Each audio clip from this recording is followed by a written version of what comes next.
The following may contain satire that will offend absolutely everyone. I want to apologize in advance for the fact that I don't care. As the economy continues to open despite widespread panic among journalists and other journalists, and the people who believe journalists, who are also journalists, professional sports leagues are discussing changes they would like to make to placate angry, hate-filled anti-Americans, who are journalists. The NFL, for instance, has announced that from now on, its games will begin with players lining up for the national anthem and then burying their buttocks to the American flag, not in a way meant to convey disrespect, of course, but merely as a reminder that this is the worst country on earth and every single person in it is a piece of garbage who should immediately look in the mirror and spit on his own image.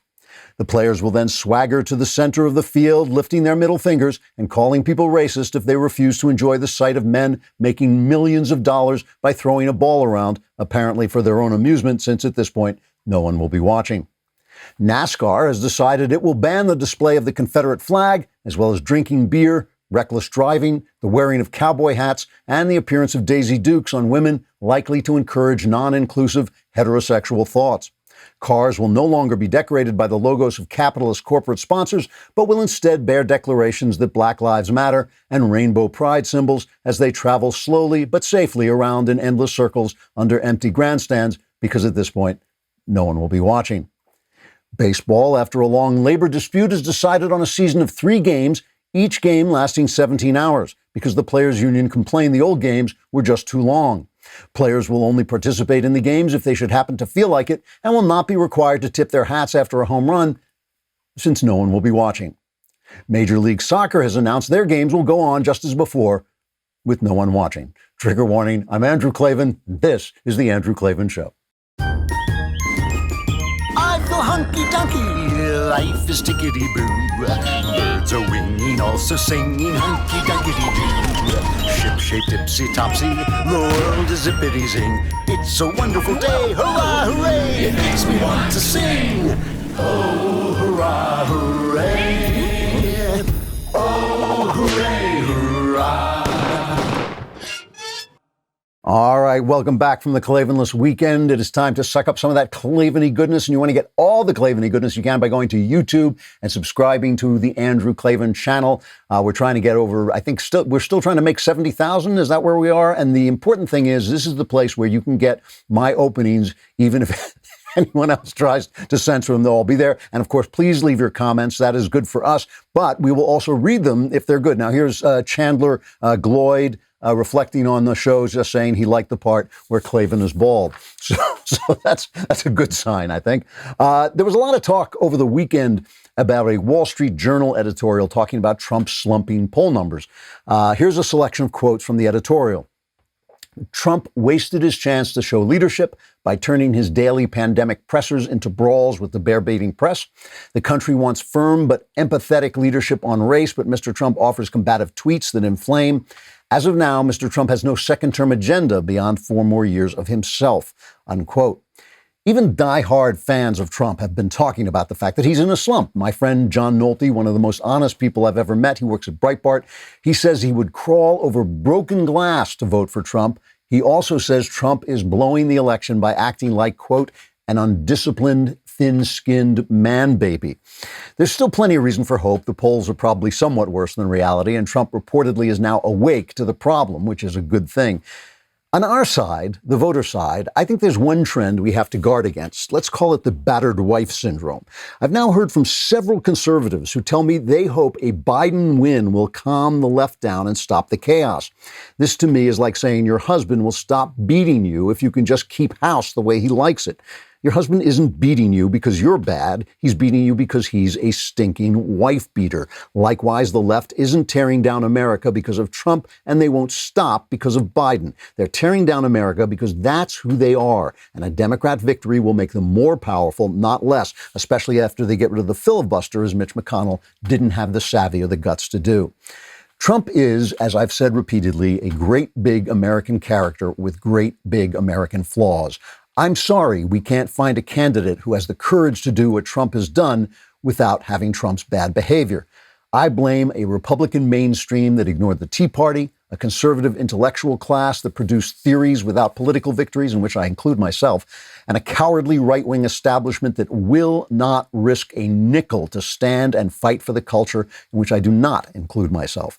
This is a tragic moment. Our elites are corrupt. Our institutions are decadent. It may be sad that Trump's our only hope, but don't kid yourself. Trump is our only hope. All right, let us talk about one of our other hopes, which is rockauto.com. We love rockauto.com, not only because they give you great car parts at excellent prices from the comfort of your own home, but because you get to say rockauto.com. And what could be better than that? I mean, that is just what you just want to wake up in the morning. Your car's not running. You need an auto part. You don't want to drive down and stand online with a mask on and try and get a part from somebody with a computer who doesn't know any more than you do. No, you just want to say rockauto.com. It just feels like this power is surging through you, and suddenly you're standing there on your own computer getting all the car parts you need for any model you've got at the prices you can afford. RockAuto.com is a family business serving auto parts customers online for 20 years. Go to RockAuto.com to shop for auto and body parts from hundreds of manufacturers. Go to RockAuto.com right now and see all the parts available for your car or truck. Write Klavan in their How Did You Hear About Us box so they know we sent you. And write Klavan in the box that says, how do you spell Klavan? Because you want to know that. It's K-L-A.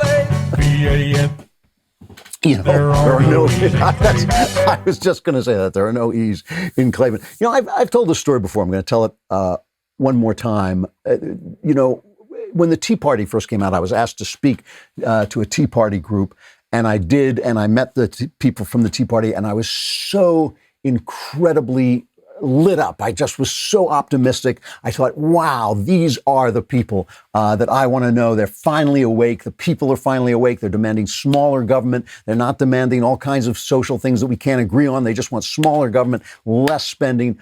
They want the party and the government to listen to them. This is during the Obama era. As I'm driving home from this thing, a friend of mine calls me up and she says, oh, we're having some of the top Republicans in Congress at my house, and they'd like to meet you. Why don't you come over and have a drink? Come over, and I have a drink with some of the top Republicans. I'm talking to two of them, and I said to them, you know, because I can never keep my mouth shut about anything, I said, listen, a lot of what's happening now is your fault. You know, you didn't stand up to Obamacare. You haven't stood up to Obama. And when you were in power, you spent like drunken sailors. So now there's no reason for us to say we can handle the economy. And these guys looked at me, and I'm telling you, these were big time guys. And they looked at me and they said, well, you know, we're going to ride this Tea Party wave. See, we're going to ride this Tea Party wave. And then we're just going to dump these Tea Party people because they don't know what they're talking. They're just the mob, you know. But we're going to use them. We're going to, you know, move them along to get the votes, and then we're going to dump them. They're looking me in the eye, and they're saying this. And when I said to them, "This is your fault," one of the guys just literally did an about face, turned his back on me, and walked away. And I thought, I came into this place feeling like $1 million because I had met the Tea Party and they were the best of America and they were the people who should be running the country and should be the people that the government should be listening to. And I walked out of this party. I was like as close to suicidal as I get. I was so depressed. I just thought, these guys don't get it. They're not listening. This is why Trumpism is where he is. This is why Trump is the guy in the Oval Office.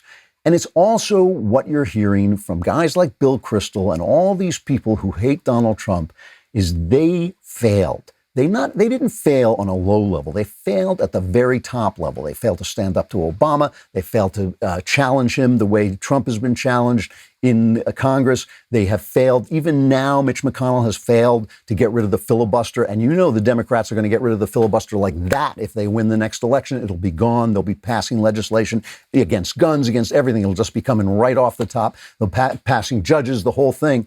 It's because the right won't fight that everybody said, oh, Trump will fight, and he will fight. But part of his fighting is that he is a egotistical, pugilistic guy, and it's very, very unappealing. And that's the problem we're having now.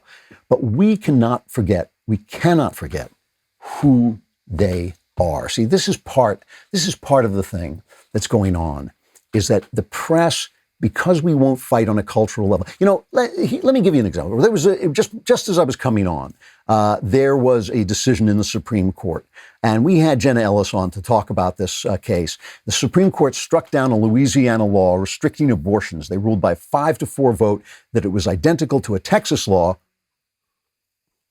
and therefore the precedent that struck down the Texas law had to be in place to strike down this law. And the law was that you had to be able to get to a hospital so you could admit the patients and all this. It was one of these things that the right does when they're trying to attack abortion, where instead of making the argument about abortion, they make an argument about an ancillary case, just trying to stop this thing from happening. And I understand why they do that, but in this case, it gave, guess who, John Roberts, the reason he needed to wiggle out of this. John Roberts was on the majority of this, the 4 liberals and John Roberts, and we know it. And he said, I joined the dissent in the whole women's health, the Texas one, and I continue to believe that that case was wrongly decided, he says. But because it was decided that way, that's the precedent that governs this case, and so I'm going to rule on this. Whereas Justice Thomas just came out and said, yeah, there's no right, the federal government has no right to say that abortion can't be banned by the states. There's nothing in the Constitution. I mean, Thomas is just being really honest about it. But this points to something, okay? We play their game, okay? They turned the Supreme Court into a legislature because the legislature doesn't like legislating because they have to take responsibility for it. So we said, oh, if that's the game, we are going to fight for the Supreme Court, and we're always going to be in this battle. But that's their battle. Our battle is to get the legislature to legislate. Our battle was to go to Mitch McConnell and say, dude, if you don't get rid of that filibuster and pass some laws while we have the majority, you're out of there. We will vote you out. We're coming after you. We should have been parked outside his house instead of the BLM people parked outside people's house. We should have been parked outside Mitch McConnell's house saying, you are a coward because you know that they are going to do this. Look, Mitch McConnell has done some great stuff. He's concentrated on the judges, but that's playing their game. That's essentially saying, yes, we're not going to legislate. We're going to let the courts legislate, so we're going to put in the good judges.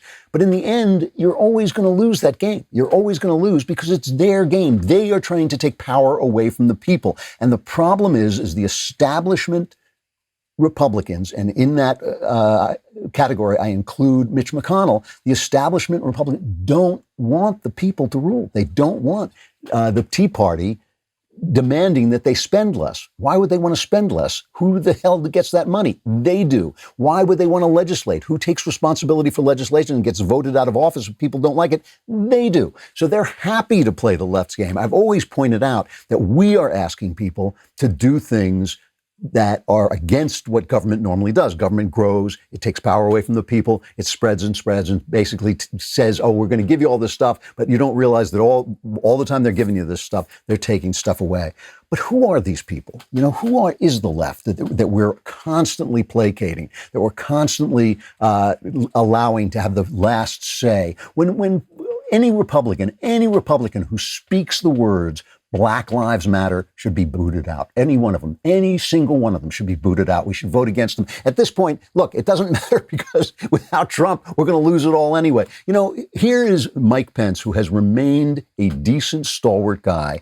Watch John Dickerson, a leftist hack. Watch him try to get Pence to say the words Black Lives Matter. One thing protesters would like to hear is leaders say Black Lives Matter. You won't say that. Why? What I see in the leaders of the Black Lives Matter movement is a political agenda of the radical left that would defund the police, that would leave that out of it. Just tear the down phrase. Monuments. So you won't say Black Lives Matter. John, I really believe that all lives matter. Okay. And that's where the heart of the American people lies. Leave the Marxism out, Mike. Just leave the Marxism. Just say the phrase. Say the phrase. That's what it is. It's like once we just say the words and support the Marxism. We'll take care of the Marxism. Don't you worry about that. Just say the phrase. We are always, and listen, in part, I take some responsibility for this because I've been preaching this to the choir for so long and gotten nowhere with it. If Fox News was such a success, why didn't we build 6 Fox Newses? Why didn't we create a movie studio? Why didn't we create women's magazines, a television streaming thing? Why have we done none of this stuff? So who are these guys, right? Who is Black Lives Matter? When you say the phrase, just forget the Marxism. Just say those words, Mike, please. Once you say it, what are you talking about? A spike in gun violence has left over 100 people wounded or killed in dozens of shootings across New York City over the past 9 days. 100 people wounded or killed. Bill de Blasio and his Black Lives Matter cronies, they turned Giuliani's beautiful city and Bloomberg's beautiful, safe, world-class city, they turned it into a hellhole overnight. It took only just a little bit of Black Lives Matter, aka socialism, to turn New York City into a hellhole. That's how fast it happens. 112 victims in 83 shootings over a 9-day period in a city where just 5 years ago, you could walk down the street at 3 o'clock in the morning without worrying about it. I mean, that city was as safe as any major city in the world, and they blew it. They threw it all away. Black Lives Matter, my ass. This is just socialism. It is just socialism. Now they're saying, oh yeah, we're going to defund the police. We're going to $1 billion. We're going to cut $1 billion out of the police budget. That's who they are. That's Black Lives Matter. And if you're not talking about this in context, when people start saying, maybe if Biden wins, it'll all be okay. Maybe if Biden wins, then they'll stop. They'll see that we're nice to, I mean, really? Because again, I've worked on these hotlines where I've talked to women who actually say this stuff to me. Maybe if I can just do this, he'll stop punching me, and you just want to say really? Because maybe he's punching you because that's who he is. This is who they are, right? This is who they are. And the NYPD Police Commissioner Dermot Shea said last week that the city's homicide rate had hit a 5-year high and that the criminal justice system was imploding. The number of people shot has risen 42% compared to last year. Meanwhile, in Minneapolis, where the city council is voting to eliminate the local police force, they are voting to they now have private security. The people on the city council, the city councilors have private security that costs taxpayers $4,500 a day, which in a city is a lot of money, right? This is what they're doing. You don't need police. Why should you need police if I have police? As long as I have police, you don't need police. I mean, this is who these people are. They are filled with hatred and insanity, and it's not about see, this is why when I say we play their game, we shouldn't be talking about anything they're talking about. Our answer should be screw you. You want to tear down a Robert E. Lee statue? Screw you. You want to take down statues of Columbus? Screw you. What have you built? Columbus discovered this continent. What have you done? Today, Charles Blow, the single stupid, let's go to Knucklehead Row. We'll go to Knucklehead Row at the New York Times. Oh, Hetty, hey, oh, Hetty, ho, let us go waltzing down to Knucklehead Row. Here is Charles Blow, the stupidest but most aptly named columnist on Knucklehead Row, the op-ed section of the New York Times. He says, on the issue of American slavery, I'm an absolutist. Enslavers were amoral monsters. Wow, what a brave position to take. The very idea that one group of people believe that they had the right to own another human being is abhorrent and depraved. Gee, Charles, that's something. He says, some people who are opposed to taking down monuments ask, if we start, where will we stop? It might begin with a Confederate general, but all slave owners could easily become targets, even George Washington himself. And to that, I say, abso-fricking-lutely. I mean, screw you, Charles Blow. By the way, I feel the same way about abortion. You could write this whole column about abortion. On the issue of abortion, I'm an absolutist. People who abort children are amoral monsters. But I have a sense of compassion because I'm an actual Christian human being. I understand that the narrative sweeps people away. I understand that the people who commit abortion know not what they do, just like the people who killed Jesus knew not what they do, just like the people who held slaves did not know what they were doing, but they did wonderful things. George Washington knew that ultimately that slavery was wrong, but he built a country so free that a guy like Charles Blow, who really hasn't the competence to do it, can be a columnist at the New York Times. That's how free a country he built by giving up the right to be the king of that country. He gave Charles Blow his freedom generations in advance. What has Charles Blow done? Sitting around pontificating on that slavery is bad. Many, many bad things are bad, Charles. Many bad things are bad, including abortion. And by the way, if your statues fall over slavery, they will fall over abortion as well. Just wait. All right, let us stop for a moment now to talk about a blink sale. This is really interesting because I've actually known people who have been debt collectors, and it's not a pleasant thing to have to do, and that's not the way you want your business to be running. You don't want to have to chase down a client or company that owes you money.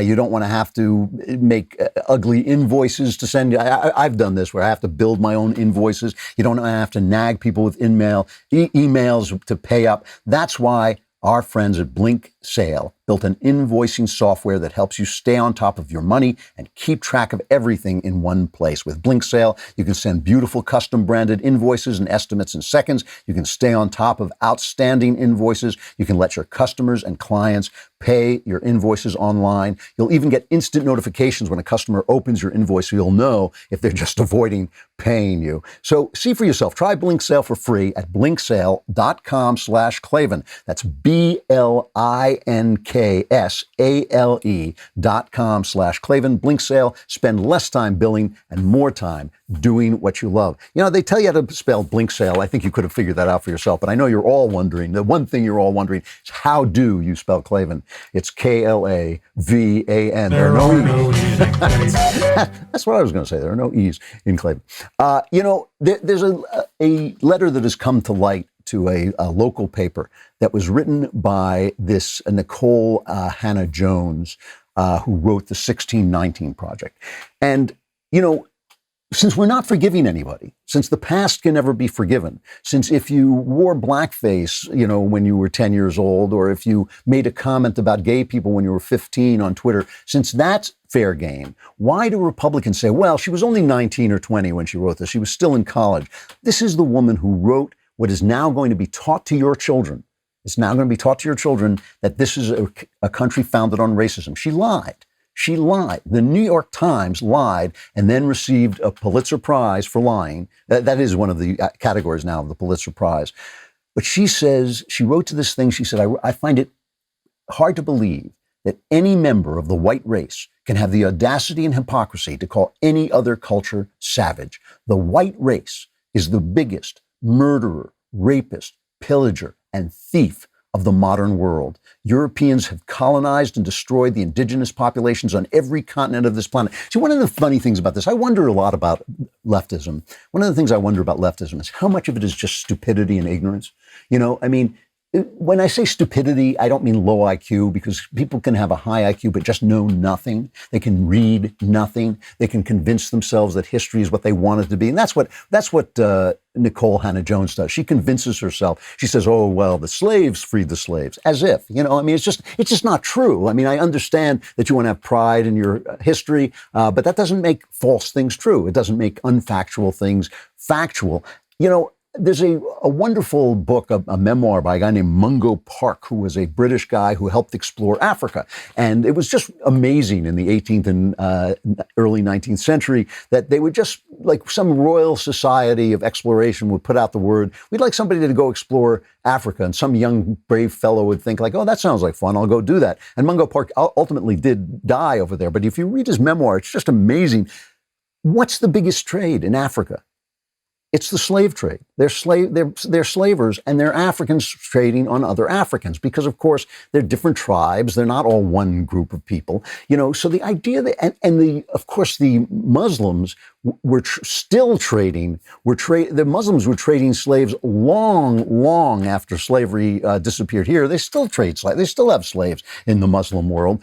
Whereas George Washington and Thomas Jefferson, Patrick Henry, and all the other American leaders were suddenly saying, this is wrong. This is wrong. And what's so amazing to me is that the values that all these people are fighting for are American values. They're Western values. And the people who had them were white, but that doesn't make them white values. That's their category. That's Nikole Hannah Jones's category. It's not my category. I'm not going to say they were white, but they were Europeans. They were Europeans, and they discovered these ideas of freedom, of equality, and they came from Christianity, and they came from the Greeks, and they developed these ideas to the point where they said, hey, all through human history. People have been holding slaves. We're not going to do that anymore.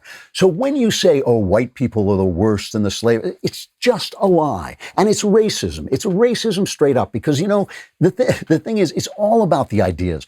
I don't know why ideas spring up in one place rather than another, but I'll tell you something.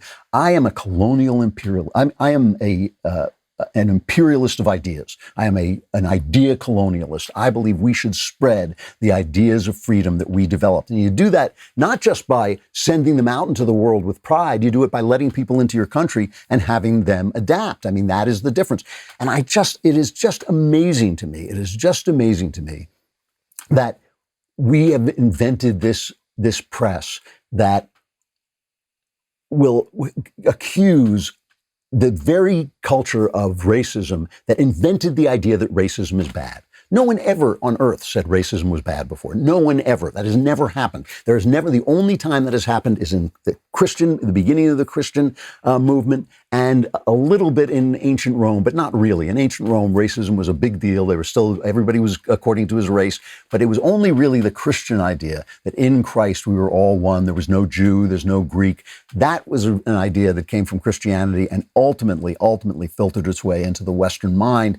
It doesn't come anywhere else. I mean, in every other place, in every savage place, in all the places where there were Native Americans, tribes were killing tribes. In Africa, tribes enslaving, killing tribes. What are these people talking about? And why are we accepting the narrative? Why are we afraid? Why are we afraid to say anything? The reason I'm not afraid, I mean, for one thing, I don't want anything from anybody, but one reason I'm not afraid is I just consider people Americans. If you're an American, you're an American. You don't get off to me. You can't hide behind the color of your skin. Not from me. You can't hide behind the color of your skin and say, oh, I can say this because I'm black, but you can't say it. When you attack me, then you're racist. Screw that. Screw it all. This is what I don't understand. It's like what we have gotten into a place where in order to say the things that I'm saying to you right now, you have to be such a belligerent, or you have to be like me, living on another planet entirely in your mind, but you have to be such a belligerent that who do you get? You get Donald Trump. Donald Trump said this. He was talking to Hannity, and I want to play a couple of cuts from this, but right now I just want to play one about attacking the press. Here's what he said about attacking the press. If I didn't take on the media, I guarantee I wouldn't be here with you tonight. I'd be watching on television. Maybe I'd be in the crowd, but I'd be watching. I wouldn't be interviewed. You couldn't win. And I have it even to this day. I mean, the New York Times is so dishonest. The Washington Post is so dishonest. They write things. You can do something great, and they can make it sound horrible. You can do something good, and they can make it sound beyond belief bad, like it's the worst thing ever. And I said it a little bit before, you can do something great and it doesn't get reported. That's in a way just as bad. All that is true. All that is true. And if you're attacking the press because the press is a damaging, corrupt, decadent institution, which it is, that's one thing. But if you're attacking the press because you don't like being attacked, if it's all ego, ultimately, people are going to start to say, hey, we're hurting here. We're out of work here. The economy's bad. We've got all these violent protesters screaming to take down our culture, to destroy our culture. Speak into the moment. Don't just tell us about the fact that this is why Nolte is so angry. Everybody's picking on John Nolte. They're all on his Twitter feed. They're all yelling at him for attacking Trump. But he's saying, no, I want Trump to win. I will crawl over broken glass. He has been all in on Trump from the very beginning. I used to have him on the show when I was attacking Trump, and he would make the arguments for Trump. And we had some really good conversations, Nolte and I. He has been in from the beginning. He's talking about behavior that is causing him to lose, Victor Davis Hanson has an excellent piece. He says the hour of reckoning is here, and either Trump will crush the lawlessness and win the swing voters to his side, or he will listen to the trimmers and lose the country. Trump's dilemma is real and in some sense unprecedented. This is a really good point, by the way, from VDH. He says, we are in uncharted waters when blue state officials don't mind the violent chaos in their midst, or at least feel that in a cost-benefit analysis, it serves their November purposes more than a restoration of law and order. In other words, when Trump calls to stop the violence, he's getting nothing from the blue state govs. He's getting nothing from the people in the blue states. And I think, when you hear, for instance, a DA in Oklahoma charged several protesters with assault, rioting, and terrorism, and he said, this ain't Seattle. This is terrorism. It is terrorism. 4 people, I think it's 4 people, have been charged, 4 men in charge with the failed effort to pull down the statue of President Andrew Jackson near the White House. They should start charging people for the vandalism. And, you just have to be able to stand up to the press to do it. But it is unprecedented. It is unprecedented that Trump is getting nothing from the blue state. But take a stand. Take a stand. Stop telling me that Joe Scarborough insulted you. Stop telling me that the press is mean to you. That's not the problem. The problem is not the press is mean to you. The problem is that the press is mean to America. The problem is the press is mean to America. And you can say, well, they're attacking me because I'm defending America. That's fine, but that's not what he's doing. And the other thing is, and I don't have time to play this clip right now, but the other thing is on Hannity asked him what was he going to do in his second term, and he didn't have anything to say. And he's got to have something to say. He's got to be able to talk about his second term agenda. And the right has always had the best ideas. It has always had the best ideas for what to do about poverty, what to do about racism. Our ideas on education have always been the best. And if you're not going to stand up for them, if everything is going to be about you, he's going to lose. He's going to lose. It is still time to turn this around. There are a lot of people who aren't talking to the pollsters, but the pollsters aren't lying. That's not true. The pollsters aren't lying to you. The pollsters may not be getting everybody who doesn't, I think a lot of Trumpians won't even tell their mothers that they're voting for Trump. I think that's true. But the pollsters aren't lying. He has got to turn this around. He's got to do it by talking to us. All right. If you have not subscribed to the Daily Wire because you're worried about the money and you got to feed your kids or pay your rent and stuff like that, get with the program, all right? We're going, just because we coddle you, because we understand that you hate to see your kid lying there too weak to get up because he hasn't eaten in days, and so you don't get an all-access member, which isn't that expensive, actually. I am joking, but we do have a cheaper version. It's called the Reader's Pass. It's only $3 a month, and when you sign up, you get the first month for only 99 cents, which is actually a penny less than $1, and you get access to our mobile app, which is excellent. You get articles ad-free, which is also excellent. And you get exclusive access to exclusive editorials like one by Shapiro, The Only Good People in History. That was an excellent piece. But you notice they never put my pieces in? It's because I talk like the way I'm talking now. So if you haven't checked out the Reader's Pass already, go to dailywire.com and sign up for just $1. And then it's $3 after that. It really is worthwhile. Anything that gets you that mobile app is terrific. All right, come over to dailywire.com and subscribe.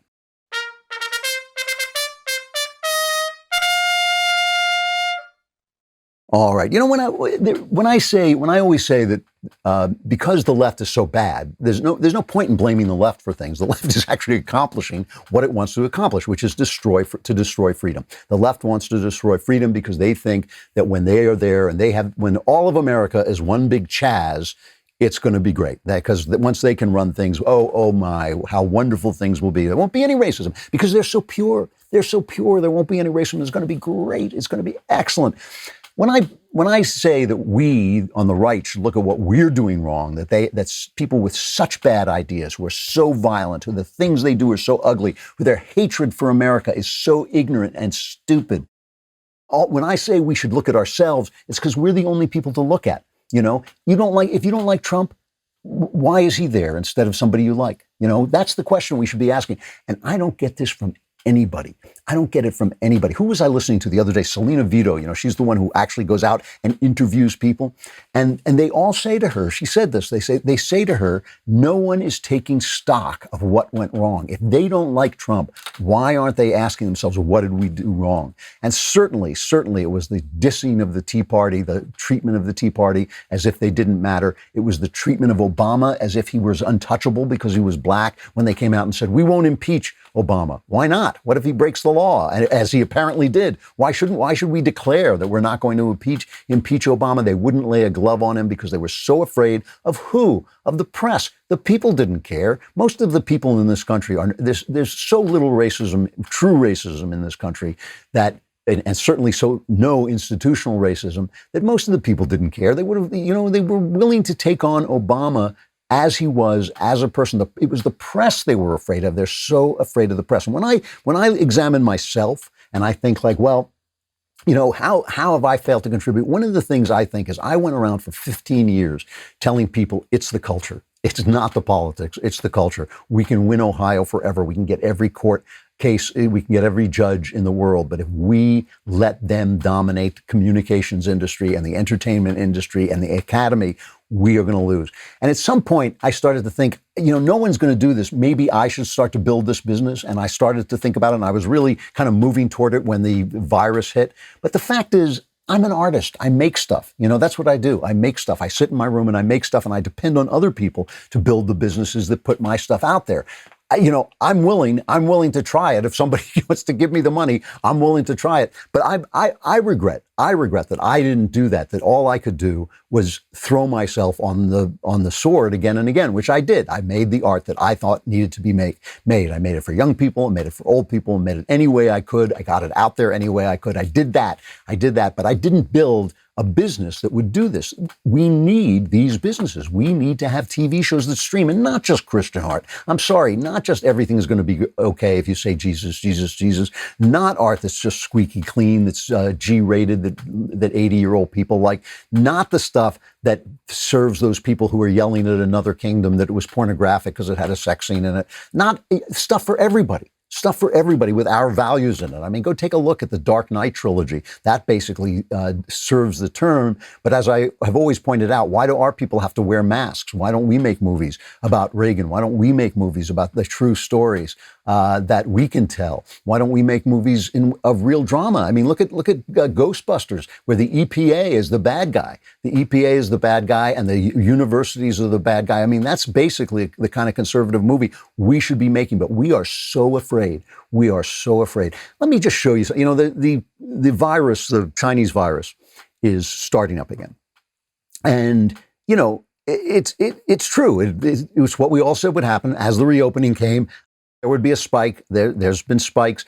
However, the truth is that the death toll seems to be getting lower because younger people are getting it, because it's the young people who go out. We're all trying to save the Klavan. We all know this. Every single person in the country, left, right, black, white, they're all just saying, I don't care what else happens. As long as we save the Klavan, it will be fine. But the young people go out. And here's Ron DeSantis in Florida, where they're having a spike. Here's him talking about who's getting the flu now. You still see the numbers in those younger age groups compared to the number of positive tests, very, very, very low fatality rates. And so you're seeing it in those groups who are less at risk, but you're seeing them test positive at much higher rates. I think 25 to 34 has been pretty close to 20%. And we're seeing it all across in the different areas of the state. This is the one kind of consistent thing. Yeah, because those are the people who go back to work. Those are the people who go in bars. Those are the people who party immediately and all this stuff. So the press, once again, I mean, it's just amazing. It is amazing. They're so obvious, but it doesn't matter how obvious they are, because even when you know they're doing it, when you are surrounded by a cloud of noise, that cloud infects you. So the press, it doesn't matter. It doesn't matter that they're lying. It doesn't matter that they lie and lie and lie. Tara Reid, the best example, always the best example. We were all sitting around talking about Christine Blasey Ford when she was accusing Brett Kavanaugh of sexual malfeasance with no evidence that they had ever met. We were all talking about that. Nobody's talking about Tara Reid, who actually worked for Biden and says he shoved her up against the wall and digitally raped her. Nobody's talking about that. Why? Because the press controls the narrative, whether we like it or not. Even if we're attacking their narrative, we're playing defense. So now their narrative is, Texas, they swaggered into a disaster. Texas swaggered. Houston is having all this. Well, you know what else happened in Houston? The George Floyd funeral happened in Houston. That's where the funeral took place. All these Black Lives Matter protests, all these Antifa protests. Now here, let's take a look. Let's take a look at a montage. The first half of a montage of how they covered the protests. This is how they covered the protests to reopen the states, get the states reopened. Here's the news media covering those protests.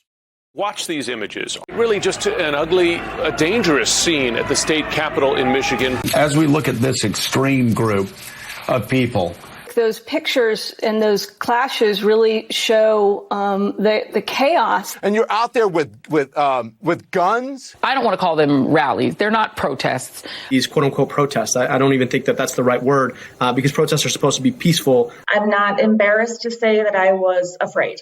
It's not clear what they're demanding to infect other people, demanding to make other people sick. It's dangerous, and these people can take this home with them and hurt their families and all the rest. I'd like to ask them if they're willing to sign away their right to treatment if and when they get infected. Who the hell do you think you are? I don't understand what is wrong with people. Loud noises!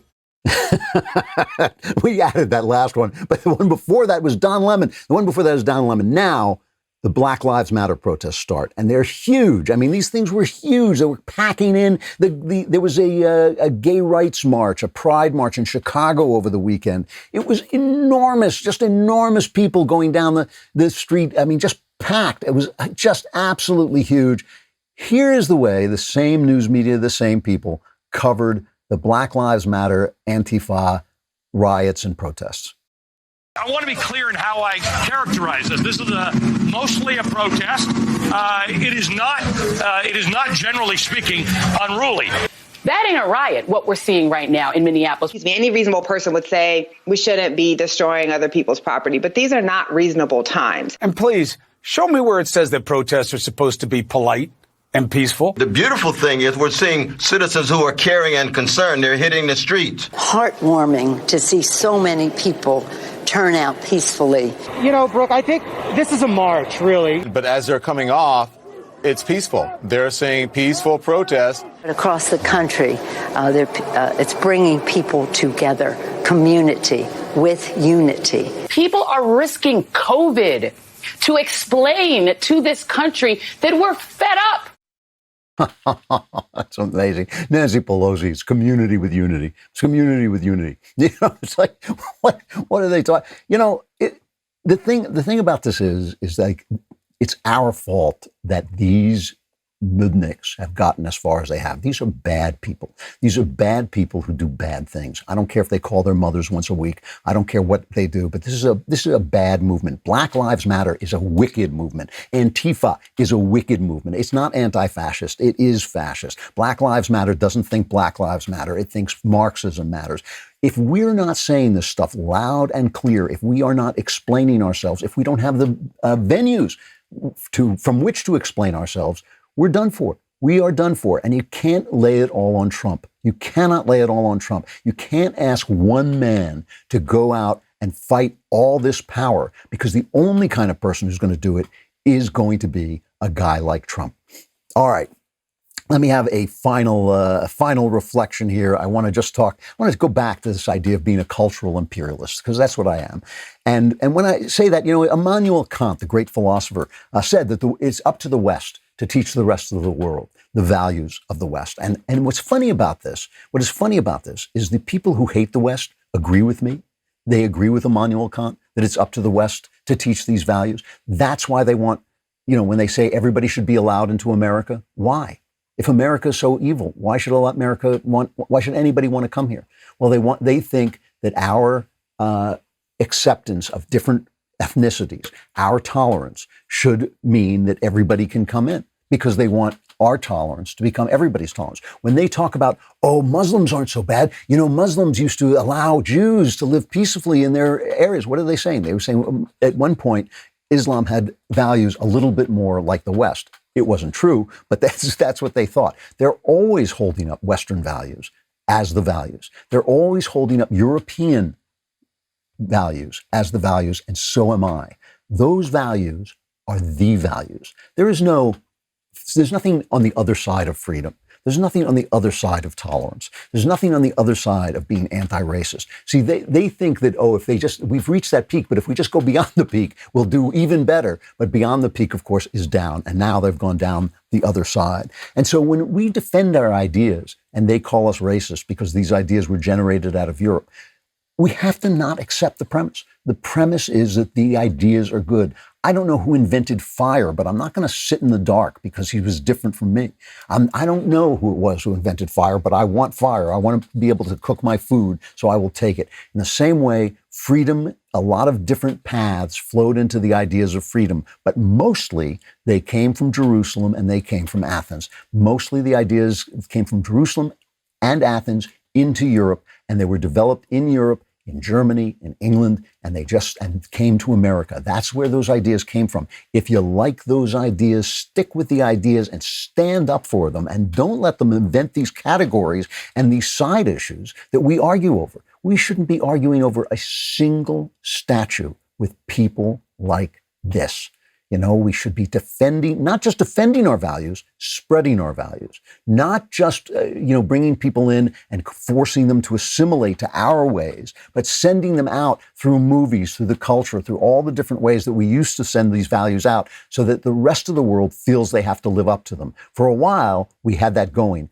But we got so powerful, we got so rich, we defeated all our enemies, we defeated the Nazis, we defeated the Soviets, we got so powerful, so rich, we forgot that you have to keep fighting that fight, or these people come out from under the rock that they lived under and they start to tear the country down. And that's what's happening. And it's amazing to me. It's amazing to me that we turn to Donald Trump because he fights, but we don't look at ourselves and say, well, why aren't we fighting too?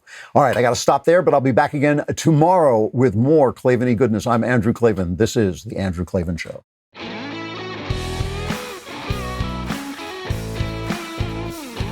The Andrew Klavan Show is produced by Robert Sterling. Executive producer, Jeremy Boring. Technical producer, Austin Stevens. Our supervising producer is Mathis Glover. Assistant director is Pavel Wadowski. Edited by Adam Sayevitz. Audio mixed by Robin Fenderson. Hair and makeup, or head and makeup, by Nika Geneva. Animations are by Cynthia Angulo.